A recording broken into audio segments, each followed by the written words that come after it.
Hola, bienvenidos. El día de hoy vamos a hablar del concepto de función. He aquí una definición que la hemos sacado del libro de cálculo de Stewart. La definición dice lo siguiente. Una función es una regla que asigna a cada elemento x del conjunto A exactamente un elemento llamado f de x del conjunto B. Como se puede ver, la definición de función es un poco abstracta, un poco compleja.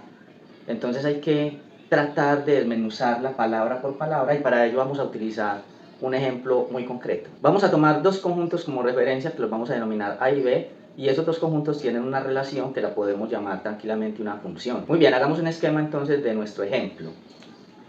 Tenemos, ese esquema lo podemos denominar diagrama de Venn, tenemos un conjunto que lo vamos a llamar el conjunto A, tenemos otro conjunto que lo vamos a llamar el conjunto B.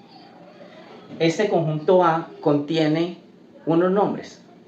Esos nombres son Cata, Pedro, Juan, María y Ani. Este elemento B contiene unas edades. 17, 18, 19, 20, 21 y 22. Y la idea es hacer una relación entre ambos por medio de la siguiente regla, la edad de estas personas. Por ejemplo, Cata tiene 17 años. Por ejemplo, Pedro tiene 19 años. Pero resulta que Juan también tiene 19 años. María tiene 21 años y por su parte Ani tiene 20 años. A la luz de este ejemplo vamos a leer de nuevo la definición para tratarla ahora sí de entender mejor. Una función es una regla. La regla aquí es la edad que pertenece a estas personas, que asigna a cada elemento x de un conjunto A. A este conjunto A lo podemos llamar el conjunto de partida. Y entonces cada uno de estos elementos sería un elemento x. Por ejemplo, este lo podríamos llamar x1, a este lo podríamos llamar x2, a este x3, a este otro x4 y a Ani, por ejemplo, la podríamos llamar el elemento x5. Sigamos leyendo. Exactamente un elemento llamado f de x, es decir, cada uno de estos elementos que pertenecen al conjunto B se les puede llamar f de x.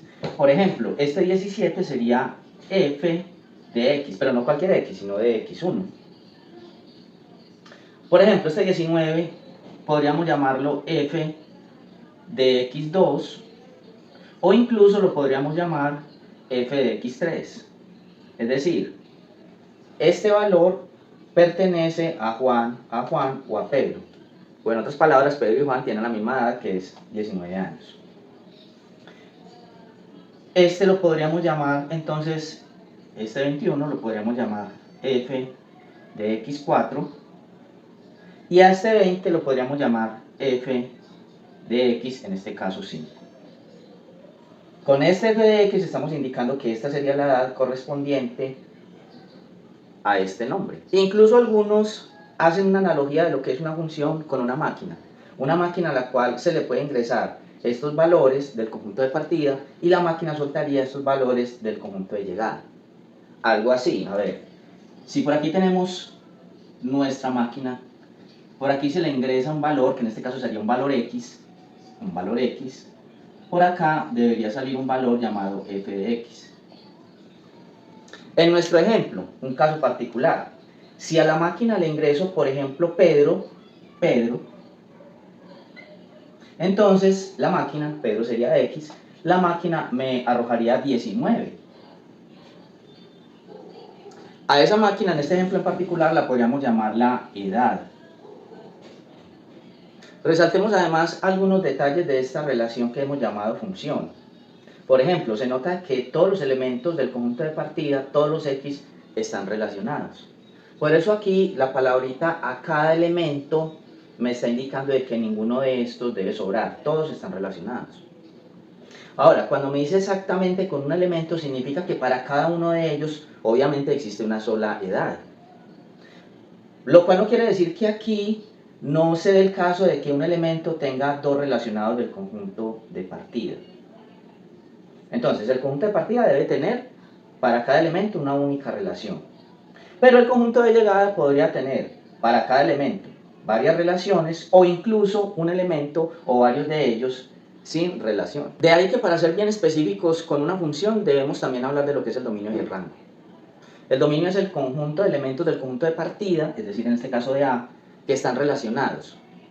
Y el rango es el conjunto de elementos del conjunto de llegada, o más bien los elementos del conjunto de llegada que están relacionados. Saquemos aquí en este ejemplo dominio y rango. Entonces, dominio, que lo vamos a simbolizar con una D, sería un conjunto que contiene los elementos del conjunto de partida relacionados. En este caso, Cata, Pedro, y así sucesivamente. Los que están relacionados. Y el conjunto de llegada de los elementos que están relacionados lo vamos a llamar rango. Y el rango también es un conjunto que sería en este caso el 17. Obsérvese que en el rango no puedo poner el 18 porque el 18 no está relacionado. El 19, el 20 y el 21. Se sobreentiende que estos puntos suspensivos indican que hay más elementos del conjunto, en este caso los que hay acá. Por cuestiones del video pues no los coloquemos todos, pero la realidad sería que para ser bien exactos sería mejor colocarlos todos, como lo hice en el rango. Respecto al concepto de función, decir además que la función tiene diferentes representaciones. Resaltemos las 4 que Stewart nos menciona en su famoso libro de cálculo. Una manera de expresar una función puede ser mediante una frase o en palabras, tal cual tenemos aquí el caso de este ejemplo que nos habla sobre el área de un círculo. Otra manera de expresar una función puede ser mediante una fórmula, como por ejemplo tenemos el caso aquí del perímetro del rectángulo. Otra manera de representar una función puede ser mediante una tabla como la que tenemos aquí. Obsérvese que en esta tabla se nos relaciona la población de la humanidad en diferentes momentos históricos de la misma. Y una última forma de expresar una función puede ser mediante una gráfica en el plano cartesiano, por ejemplo, tal cual tenemos aquí, en donde se muestra la relación del dólar y el euro a través de cierto rango de años. En cualquier caso, el concepto de función guarda en sí mismo el alma de la relación entre variables, y esa relación entre variables es lo que más nos va a interesar en el cálculo. Entonces, la función, vista desde ese punto de relación entre variables, es un concepto fundamental en las matemáticas. No olviden suscribirse.